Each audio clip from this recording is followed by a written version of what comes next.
20 लाख कर्मचारी, 11 साल का पैसा और अब सुप्रीम कोर्ट का सीधा आदेश, सरकार बकाया महंगाई भत्ता तुरंत दो। सोचिए अगर आपकी सैलरी का हिस्सा 11 साल तक रोक लिया जाए तो आप क्या करेंगे। 2008 से 2019 तक यानी पूरे 11 साल पश्चिम बंगाल के करीब 20 लाख कर्मचारी सरकारी इंतजार करते रहे, महंगाई बढ़ती रही, खर्चा बढ़ता रहे, लेकिन महंगाई भत्ता जो उनका हक था वो रुका रहा। और अब सुप्रीम कोर्ट ने साफ कहा है महंगाई भत्ता देना ही होगा।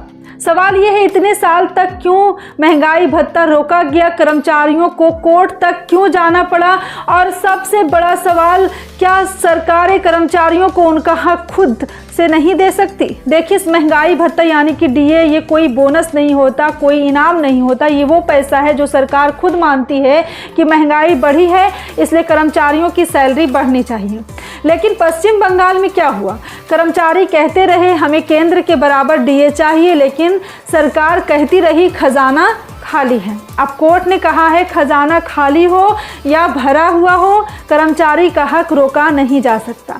आप बताइए जब बिजली का बिल बढ़ता है, जब बच्चों की फीस बढ़ती है, जब दाल चावल महंगे होते हैं, तो क्या कर्मचारी कह सकता है कि मेरे पास पैसे नहीं, मैं बिल का नहीं दूंगा? नहीं ना।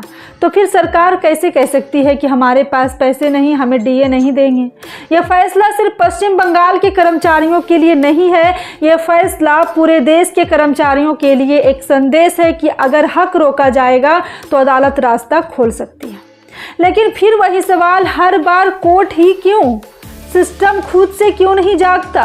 अब राजनीति भी होगी, सत्ता कहेगी हमने कर्मचारियों का भला किया, विपक्ष कहेगा हमने लड़ाई लड़ी, लेकिन कर्मचारी क्या कहेगा, वो कहेगा हमें हमारा पैसा मिला, लेकिन 11 साल देर से मिला। और 11 साल देर से मिला पैसा क्या वही राहत देता है? क्या वो 11 साल का तनाव, कर्ज, परेशानी वापस कर सकता है? आप में से कितने लोग हैं जो सरकारी नौकरी में है या जिनके घर में कोई सरकारी कर्मचारी है, जरा कमेंट में बताइए। अगर आपकी सैलरी का हिस्सा 10 से 11 साल रोक दिया जाए तो आप क्या करेंगे? चुप रहेंगे या कोर्ट जाएंगे? यह मामला सिर्फ डीए का नहीं, यह मामला भरोसे का है, सरकार और कर्मचारी के बीच भरोसा। जब कर्मचारी को लगता है कि उसका हक रोका जा रहा है तो उसका मनोबल गिरता है, और जब मनोबल गिरता है तो काम पर असर पड़ता है। फिर हम कहते हैं कि सरकारी सिस्टम धीमा क्यों है, काम में ऊर्जा क्यों नहीं है? ऊर्जा तब आएगी जब हक समय पर मिलेगा। अब आगे क्या होगा, सरकार को बकाया देना होगा, पैसा कितना बनेगा, हजारों करोड़, तो क्या सरकार तुरंत दे पाएगी, किस्तों में देगी, या फिर नई कानूनी लड़ाई शुरू होगी?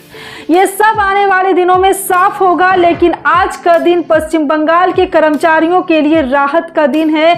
लेकिन एक आखिरी सवाल आपसे है, क्या हमें हर हक के लिए कोर्ट जाना पड़ेगा? क्या सिस्टम खुद से नहीं सुधर सकता? क्या सरकारें कर्मचारियों को बोझ मानती है या सिस्टम की रीढ़? सोचिएगा जरूर। अगर आपको लगता है कि कर्मचारियों का हक समय पर मिलना चाहिए, अगर आपको लगता है कि सिस्टम में पारदर्शिता होनी चाहिए, तो इस वीडियो को लाइक कीजिए, दोस्तों के साथ शेयर कीजिए, और चैनल को और ऐसे ही सीधे सवाल पूछने के लिए, पत्रकारिता के लिए चैनल को सब्सक्राइब जरूर कीजिए, क्योंकि सवाल पूछना बंद हुआ तो जवाब मिलना भी बंद हो जाएगा। जय हिंद।